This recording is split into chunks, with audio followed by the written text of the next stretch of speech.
ماہ رمضان المبارک میں مغفرت کے اسباب، ریزن آف مغفرت جو ہیں وہ بڑھ جاتے ہیں۔ نمبر 1، ماہ رمضان کا روزہ رکھنا سامان مغفرت ہے۔ رمضان میں قیام کرنا، یعنی جو رات جاگ کر عبادت کرتے ہیں، یہ بھی مغفرت کا ذریعہ ہے۔ ماہ رمضان کی شب قدر میں عبادت کرنا، یہ مغفرت پانے کا ذریعہ ہے۔ روزہ دار کو افطار کروانا، یہ بھی مغفرت کا ذریعہ ہے۔ غلام یا ملازم پر آسانی کرنا، یہ بھی مغفرت کا ذریعہ ہے۔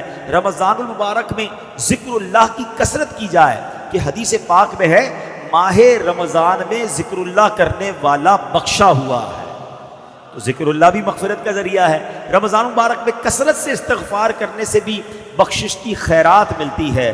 اللہ اکبر، ذرا سوچئے، اتنے سارے ریزن، اتنے سارے اسباب ہیں ماہ رمضان میں، یعنی رمضان تو ہمیں بخشوانے آ رہا ہے، ہم پر مہربانی کی جا رہی ہے، ہمیں چانس دیا جا رہا ہے کہ اے میرے گناہگار بندو، وہ مہینہ آنے والا ہے کہ تمہاری بخشش کے لیے ہے، تو ہمیں ماہ رمضان میں خوب عبادت کرنی ہے۔ اے میرے پیارے اسلامی بھائیوں، ماہ رمضان میں اب جب مغفرت کے اسباب ہم نے سنے نا، تو ہم نے کیا کیا کرنا ہے یہ ذرا غور کریں۔ سب سے پہلے تو کام یہ کرنا ہے کہ ماہ رمضان کے آنے سے پہلے ہم پکی سچی توبہ کر لیں، تاکہ گناہوں سے بالکل پاک اور صاف ہو کر رمضان المبارک کا استقبال کر پائیں۔ ماہ رمضان میں دوسرا کام کیا کریں کہ دن کا روزہ اور رات کا قیام، یعنی تراویح اور نوافل ہرگز نہ چھوڑیں۔ دوسرا کام یہ ٹارگٹ لے لیں۔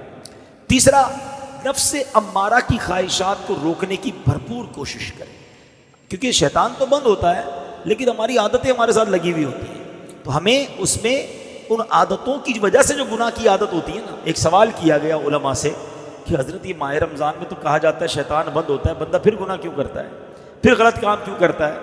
تو بڑا پیارا علماء نے جواب دیا کہ سائیکل پر پیڈل مارتے رہو تو چلتی رہتی ہے، پھر اس کے بعد بہت سارے پیڈل مار کے روک دو، پھر بھی کافی دیر تک چلتی رہتی ہے۔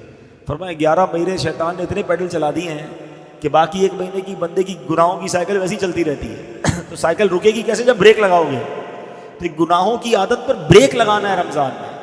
ابھی سے تیاری شروع کر دو، یا رمضان میں فلمیں نہیں دیکھوں گا، رمضان میں گناہ نہیں کروں گا، رمضان میں جھوٹ نہیں بولوں گا۔ ابھی سے چھوڑو نا بھائی، رمضان کا کیوں انتظار ہے؟ ماہ رمضان کے استقبال میں گناہوں کو چھوڑنے کی ہمیں عادت ڈالنی چاہیے۔ اچھا، ماہ رمضان میں ایک اور آپ نے کام یہ کرنا ہے کہ پورے دن میں تمام دنیاوی خیالات سے پاک ہو کر، سارے کاموں سے فارغ ہو کر، بے شک تھوڑی دیر ایسی رکھنی ہے جو صرف اللہ کا ذکر کرنا ہے، درود پاک پڑھنا ہے۔ ذکر اللہ والوں کی مغفرت ہے نا، تو اس کو ٹارگٹ کرنا ہے نا، حاصل کرنی ہے مغفرت۔ پھر فرمایا غریبوں اور مسکینوں کا خیال رکھیں۔